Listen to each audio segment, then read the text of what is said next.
So I'd now like to talk to you about bradyarrhythmias. And a bradyarrhythmia suggests that the heart rate is slow, less than 60 beats a minute. It's considered a bradyarrhythmia.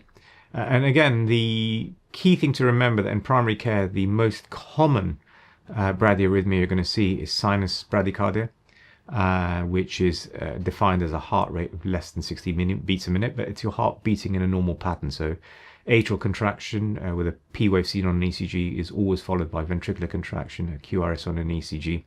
And I have to say, we do kind of say less than 60 beats a minute is considered bradycardic. But in reality, we'll see many of our patients whose heart rate is between 50 and 60. So for me, really 50 beats a minute is I'd consider normal, and below 50, you start, I suppose, raising your eyebrows even with sinus bradycardia.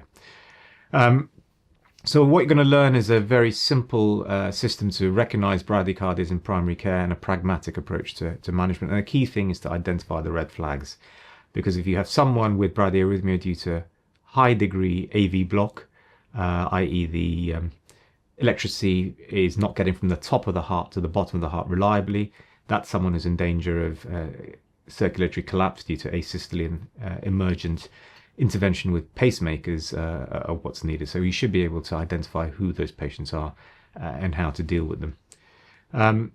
So just looking at this slide, it's just a reminder, a refresher of what the electrical system of the heart looks like. You have the sinoatrial node where electricity, the pacemaker of the heart, and the right atrium where the electrical signal is initiated. That goes into the atrioventricular node where there is a short pause of the electrical current before it goes down into the left and right bundles, into the left ventricle and right ventricle respectively. And the reason for that short pause, I'm sure you've all sat at night thinking, wondering why is there a short pause? Why do we do that? Why doesn't it just go straight from the top to the bottom? The reason for that short pause is it allows the ventricle to fill with blood before pumping. If you didn't have that short pause, you'd basically get the heart just collapsing on itself. So that's what your typical sinus rhythm looks like. As always, we like to frame this around the case.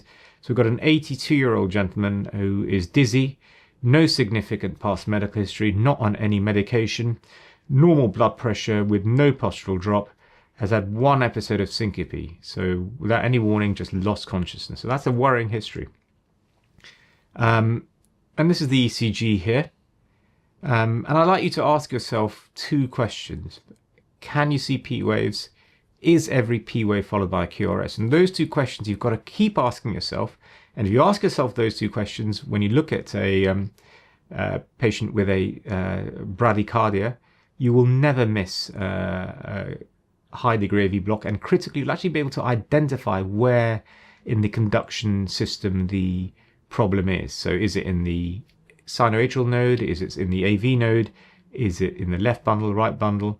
And is there a complete disconnect, some form of high degree AV block between the top chambers and the bottom chambers? So here, if you look at this tracing, you have got, and you ask yourself the questions, can you see P waves? Yes, you can.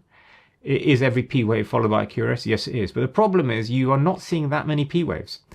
You've got in that whole tracing, which is a 10-second tracing, just 3 P waves. So a profoundly bradycardic patient. So the problem here with the electrical system is, in an 82-year-old gentleman, is that actually the heart's having problems generating the initial electrical impulse. So that problem resides in the sinoatrial node. That's where the pathology is. As soon as you actually generate the P wave, the QRS follows. So there's no problem in the AV node, the left bundle and the right bundle. So this is sinoatrial disorder. And it's a calcific degenerative process that is associated with increased age.